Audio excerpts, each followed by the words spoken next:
কিরে ঝিমনি, তুই কি করছিস এসব? এই শোন, এসব ফালতু কাজ থেকে যা, শানের কাছে যা, ছেলেটার জ্বরে গা কাঁপছে, যা। আরে দিভাই কি করবো বল, তুই তো আর রূপমদাকে হেল্প করবি না, তাই আমাকে এসব করতে হচ্ছে। হ্যাঁ ঠিক আছে, এসব গিন্নিপোনা ছেড়ে তুই এসব রাখ, তারপর হাত ফাত কেটে যাবে, তারপর আর এক কাণ্ড হবে, ছাড়। আরে আমার হাত কাটবে না দিভাই, ছাড় না তুই। শোন না, বলছি যে বাবা মাকে ডাকবি? কেন বাবা মাকে ডাকবি কেন? মানুষগুলো ঘুমোচ্ছে, কেন বেকার বেকার ডিস্টার্ব করবি? দিভাইতে ডিস্টার্ব করার কি আছে? দেখ প্রথমবার জামাইয়ের হাতে রান্না খাবে, তাই ভাবলাম। না না না, কোনো দরকার নেই, বাবা মাকে ডাকার কোনো দরকার নেই। তাছাড়া বাবা মার সামনে রূপম একদম নড়বে না, গ্যাট হয়ে বসে গল্প করবে। আর যত তাড়াতাড়ি রূপম এখান থেকে যাবে তত তাড়াতাড়ি আমার শান্তি। আচ্ছা দিভাই, এটা কি তোর মনের কথা? চুপ, একদম চুপ, তুই যা শানের কাছে যা, আর আমাকে এগুলো দে, আমি করছি।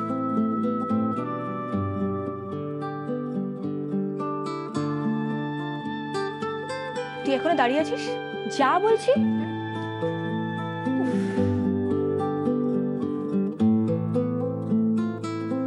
যাক, তুই আলটিমেটলি রূপমদাকে হেল্প করছিস তাহলে, গুড, চালিয়ে যাও।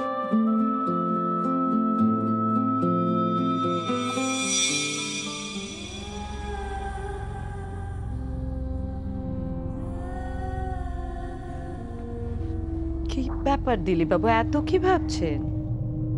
না, ভাবছি এই অদমের উপর এতদিন পরে কৃপা দৃষ্টি পড়লো ম্যাডামের। দেখুন, দরকার থাকলে তবে তো ডাকবো, না হলে।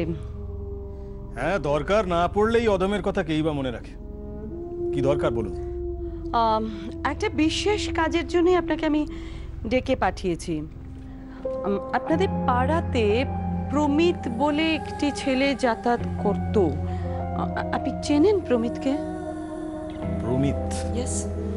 কে প্রমিত? প্রমিত মানে, মাই গড, আমি যে কি করে আপনাকে বোঝাই। প্রমিত মানে, ইয়েস, আপনাদের পাড়ায় ওই শিউলি বলে একটি মেয়ে আছে, তার সঙ্গে ঘোরাঘুরি করতো, চেনেন? প্রমিত, শিউলি, প্রমিত, প্রমিত, শিউলি, হ্যাঁ মনে পড়েছে। কেসটা আমি জানি, কিন্তু ছেলেটার নামটা আমার মনে পড়ছিল না। ছেলেটা কিছুদিন পাড়ায় যাতায়াত করছিল, কিন্তু এখন আর ঢুকছে না। পাড়ারই একটা ইয়ং মেয়ের সাথে ফষ্টি নষ্টি করে উধাও হয়ে গেছে। ছেলেটাকে অলরেডি আমি ডেকে পাঠিয়েছি। পাড়ার ইয়ং মেয়েদের সঙ্গে ফষ্টি নষ্টি করে উধাও হয়ে যাবে, সেটা তো চলতে দেওয়া যায় না। একদম ঠিক, একদম ঠিক, আপনি ঠিক কাজ করেছেন। শুধু আপনি টাইটটা এমনভাবে দেবেন যাতে তার সঙ্গে আরো অনেকগুলো স্ক্রু টাইট হয়ে যায়। মানে সেটা কি করে সম্ভব? সবই সম্ভব দিলীপ বাবু, শুধু আমি যেমন যেমন বলবো আপনি তেমন তেমন ভাবে কাজটা করে যান। বলুন কি করতে হবে? কালকে ওদের দুজনকে জোর করে নিয়ে যাবেন মন্দিরে, আর তারপর ওদের বিয়ে দিয়ে দেবেন। আর তারপর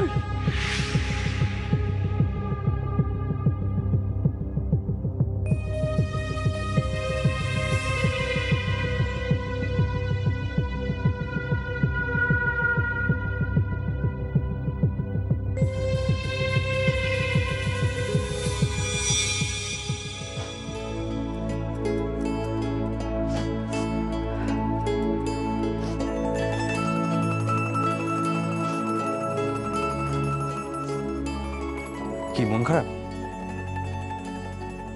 মন খারাপ কেন হবে? না, এই চোখের জলটা কি এমনি এমনি পড়ছে?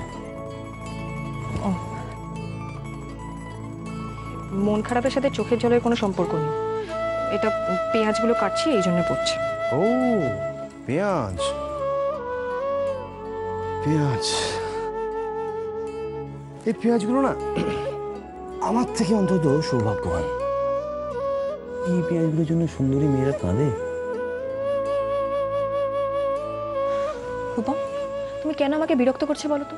যাও না, নিজের কাজ করো না। না, আমি তো তাই করছি, মানে হেল্প করছি। তুমি যেটা করছো আমি তাই করছি। না, আমি তোমাকে কোনো রকম কোনো হেল্প করছি না। তুমি যেগুলো করছো না, এটাকে তো হেল্প করাই বলে। তো বললাম তো হেল্প করছি না। আচ্ছা ঠিক আছে, তা তুমি সরো, আমি করে নিচ্ছি। সর।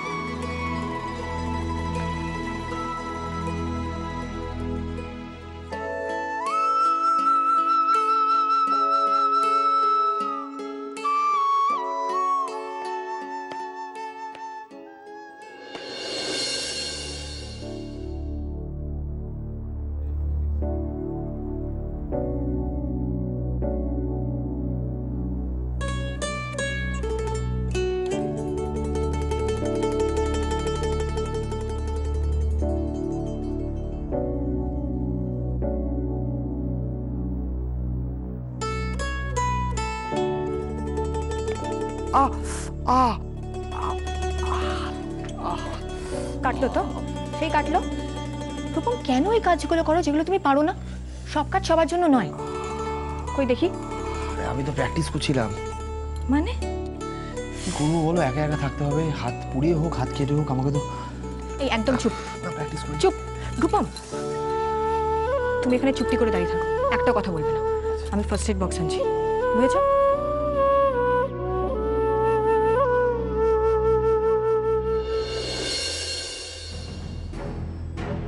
আমাদের বস্তির মেয়ের সঙ্গে মস্তি করে এখন কুকুরের মতো লেজ গুটিয়ে পালিয়ে বেড়াচ্ছিস?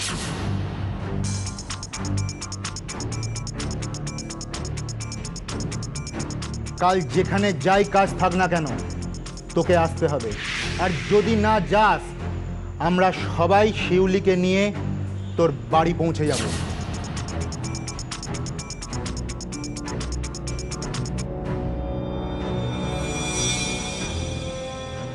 আমি বলছি। আচ্ছা শিউলি, তুমি কেন বলো তো বারবার ফোন করে করে আমায় বিরক্ত করছো কেন? কেন করব না? তুমি আমার সাথে কথা বলো না, আমাদের পাড়ায় আসো না, আমার কাছে আসো না, তাই ফোন করলাম।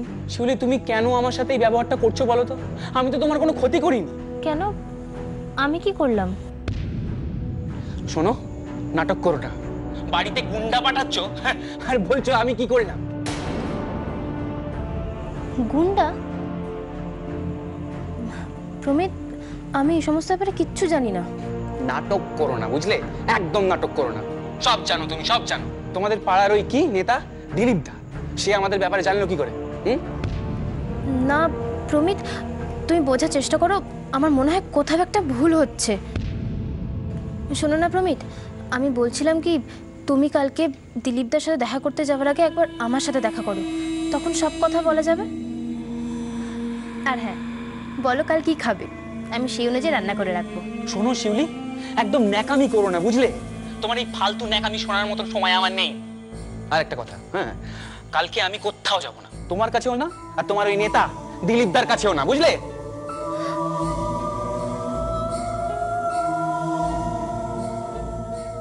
ঝিমলি, কোথায় যাচ্ছ তুমি? খুব বাজে, আমাকে একা একা রেখে নিজে ঘুরে বেড়াচ্ছ। আরে আমি রান্নাঘরে যাচ্ছিলাম, ভাবছি দিভাই আর রূপম দা আবার ঝগড়া না শুরু করে। তোমার রান্নাঘরে যাওয়ার কি দরকার এখন? আরে ওরা অনেকদিন পরে দেখা করছে, ওদেরকে নিজেদের মতন থাকতে দাও না। সেটাই তো চাইছি। জানো সায়ন, সেই বিয়ের সময় এসে রূপম দা আমাদের বাড়িতে থেকেছিল, আর তারপর এতদিন পর আবার আজকে রাতে থাকছে। আচ্ছা, এই শোনো না, আজকে রাত্রিবেলা আমরা কেউ ঘুমাবো না, বুঝলে? গল্প করব। কি গল্প করব? আরে গল্প করব, আড্ডা মারবো, কথা বলবো। গল্প করবো, আড্ডা মারবো, কথা বলবো সারা রাত জেগে, তাই তো? হ্যাঁ। শোনো সায়ন, তুমি না বাড়ি ছেড়ে চলে এসছো, তুমি কালকে সকালবেলা চুপচাপ বাড়ি চলে যাবে, আমরা কেউ রাত জেগে আড্ডা মারবো না, ঠিক আছে? এই আমি বলছি কি, তুমি এত রাগ করছো কেন? রাগ করো না।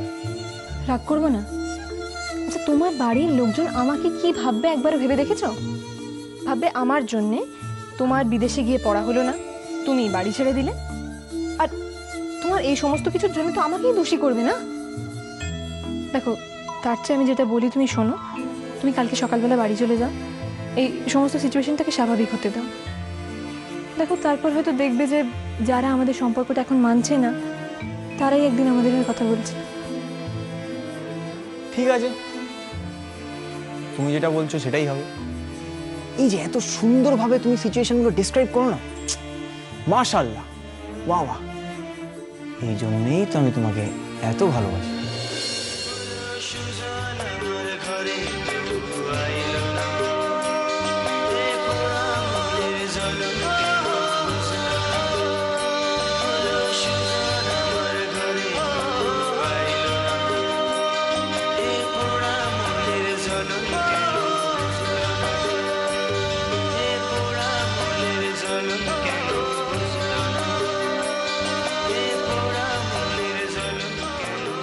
হয়ে গেছে।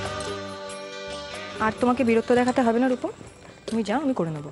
এই না না না, সেটা হবে না, আমি বলে দিচ্ছি না খিচুড়িটা আমি করবো, এবারে যেটা হবে যা হবে খিচুড়ি আমার হাতে হবে। ঠিক আছে, সবাই জানবে যে খিচুড়িটা তুমি রান্না করেছো, তাহলে হবে তো? তাহলে তো ভালোই হবে। আচ্ছা, এই খিচুড়িটা কি আমি কি খুব খারাপ করছিলাম কি?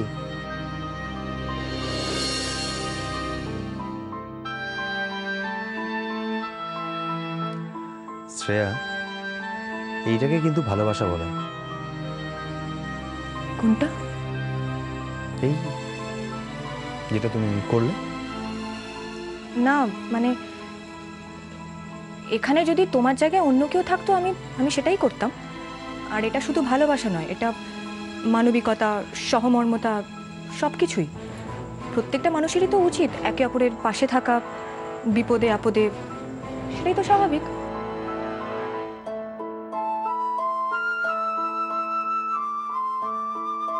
আচ্ছা, তুমি কি এখন এখানেই বসে বসে আমার কাজ আটকাবে রূপম? না না, তুমি কাজ করো, কাজ করো।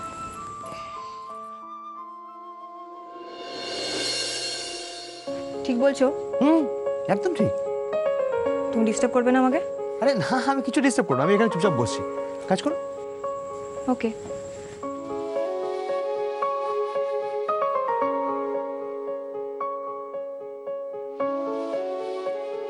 সত্যি শ্রেয়া, তুমি যতই লুকোতে চাও, আমি কিন্তু জানি মনে মনে তুমি আমাকেই ভালোবাসো, জানি।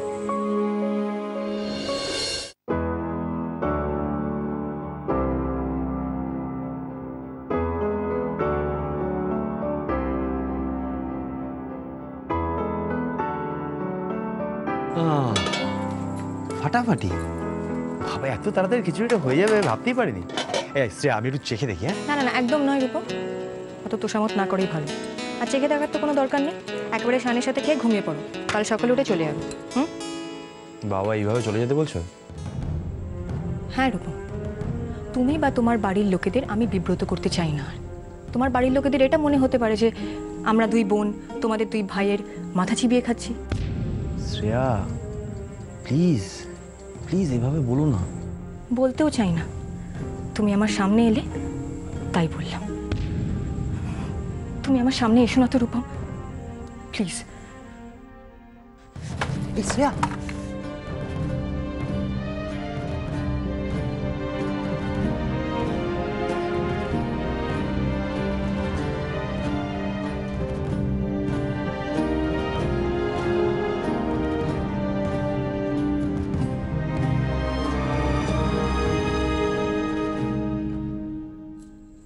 কি করছো তুমি? একটু ঠিক করে দেখে চলাফেরা করো। একটা কথা মাথায় রাখো, তুমি কিন্তু আর একা নও। রূপম প্লিজ, তোমার মুখ থেকে আমি আমার সন্তানের সম্পর্কে কিছু শুনতে চাই না।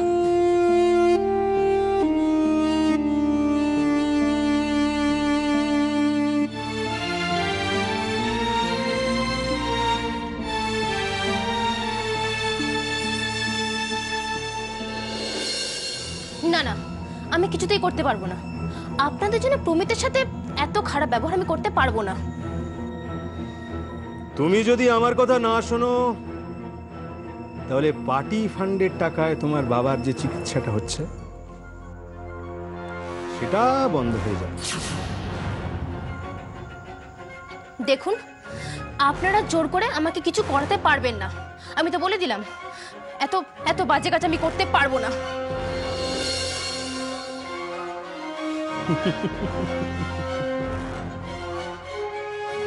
তুমি এমন একটা ভাবভঙ্গি করছো যেন তুমি অনেক বড়লোক বাড়ির মেয়ে। তোমার কোনো ধারণা আছে আমি কি করতে পারি বা না পারি? আমাদের কত ক্ষমতা। আর তুমি এটাও ভুলে যাচ্ছ তুমি মন্ত্রী বিশ্বনাথ সরকারের কথা অমান্য করছো। ওনার ক্ষমতার কোনো আন্দাজ আছে তোমার? দরকার নেই আমার আন্দাজের। আপনারা যা খুশি পারেন করে নিন। আমি তো বলেই দিলাম, আপনাদের এই বাজে মতলবে আমি মাথা নোয়াবো না।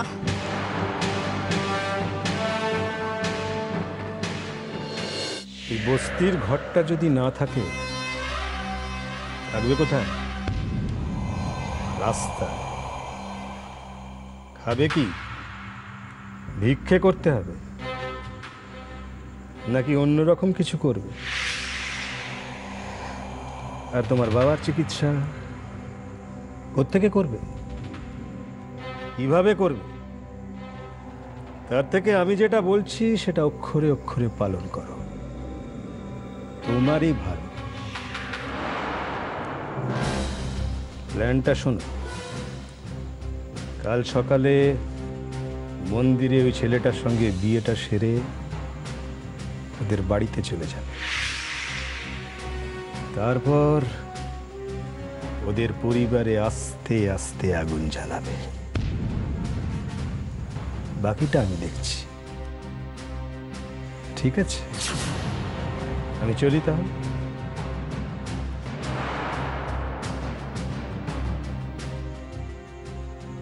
মনে থাকে যেন কথাটা, যেটা বললাম, কাল সকালে সকাল 9টায়।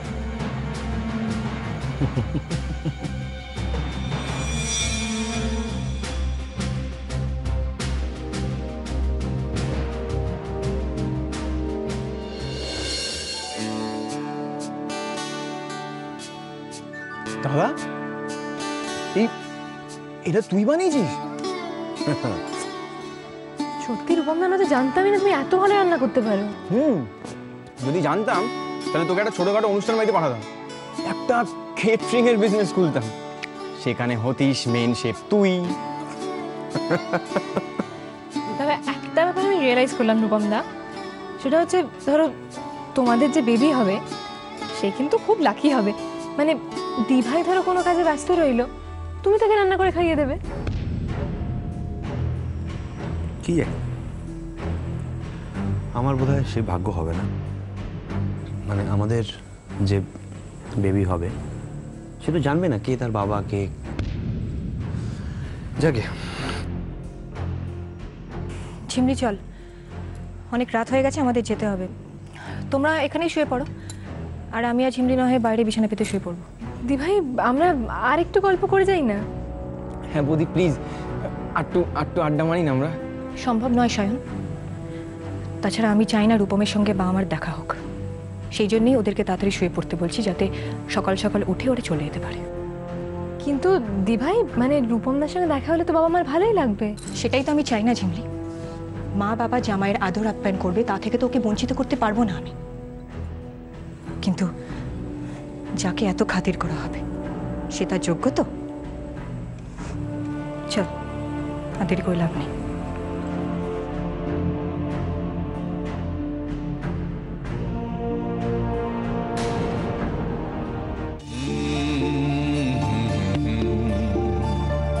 Mm-hmm.